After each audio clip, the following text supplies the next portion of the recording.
company. There's others like Warren Buffett and Charlie Munger who've made derogatory comments. But not that long ago, Jamie Dimon, someone who said they thought Bitcoin was, I think, a fraud, and has subsequently come around and realized that, in my judgment, this is an industry that is not going away. It's valued today at about $1.3 trillion. But I do think, I've spoken to Christine Lagarde personally, and I think we need to stop measuring it just by what's going on with the overall value and how are these assets being used to solve real world problems.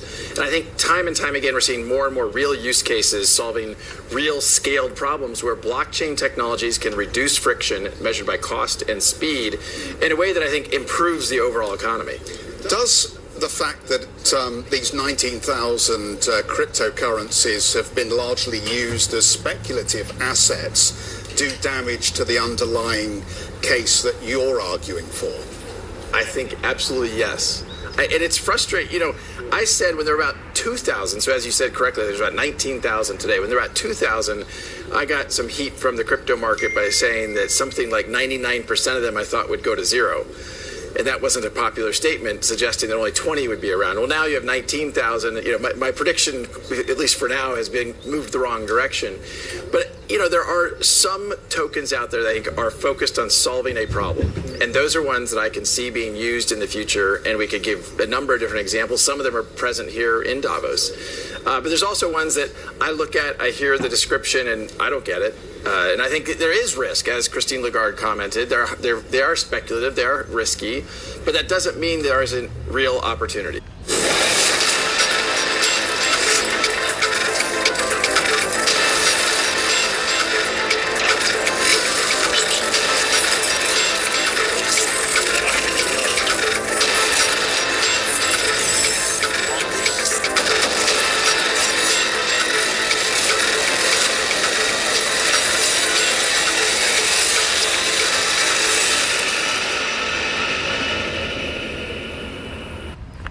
Good morning, 9:48 a.m. Eastern Standard Time on this Thursday, October 5th, 2023.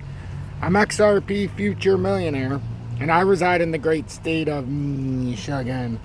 So as we can see, XRP's had a small little retracement here, down 1.48%.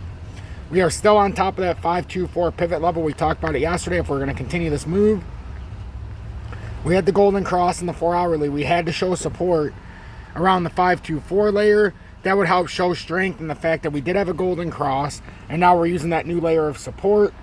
And it would hit this retest of what looks like a V-shaped recovery here after the latest fall down. And then a nice retest here would be exactly what you're looking for. This is actually standard operating procedure. If we're going to have a further move up, if we were able to hold this layer. If we hold this 524, I think it's a pretty reasonable thing to expect us to come up a little bit higher. If we come down through, we need to try to prove that we have this 513, 514 area on hold right now and being on local support. It could, I suppose, come down to October 10th and come around that 508 level, so let's pay attention to that. But we want to stay on top of this formation. We've already had our technical move exhausted. It's come up here twice. Now we're going to see if we can break out and continue on this inverted head and shoulders. Because until this inverted head and shoulders is invalidated, now that we have the Goldencross in the 4-hourly, it is something we need to pay attention to. And we've been paying attention to the inverted head and shoulder for the better part of a couple weeks. We just hadn't had this inverted right arm spike up like it has a couple times now. But we've been on top of this. So, Tom, what happens if we do break this? If we break out of this, and let's just say for transparency purposes, we end up over that the 55 cent level. Your first area is going to be to come up here around that 58.5 cents. But the technical target, if you could reverse this trajectory, your technical target would no longer be down at 35.5 cents or the 2020 uptrend. If you hold this and you continue upward and break that 54.8, around, we'll just call it 55 cents, that swing high on this local breakdown, your next real target's going to be up here around 62.5 cents. So just pay attention to that. That's the June of 22 rising channel. I know it's been stuck in the same area and it feels like we're doing the same thing over and over and over. But with repetition comes consistency. The more we repeat this, the more we understand it, the easier it's going to be to see the trajectory. So the job here this morning for each and every one of us is to stay positive. We are not the victim here. We play the winner. So there's no negativity. We stay positive. We learn all the information available to us, not just from the charts, but the news alike, so we can make an educated and informed response to what's going on in the market. And right now we know we're above 524. We're looking to see if we can hold that, then ultimately break up to that rising channel at 62 cents roughly from the June 2022 uptrend. The rising channel uptrend. Well, the rising channel as a whole that started June of 22. But if we do maintain this, that could help us push higher up. If we lose the 524, then you start to break down slowly. You have the 518 underneath on the smaller time frame, which I think would be the best chart to look at right now as we close this out on this morning's technical analysis, so I can get you the information early. This is what we're looking at.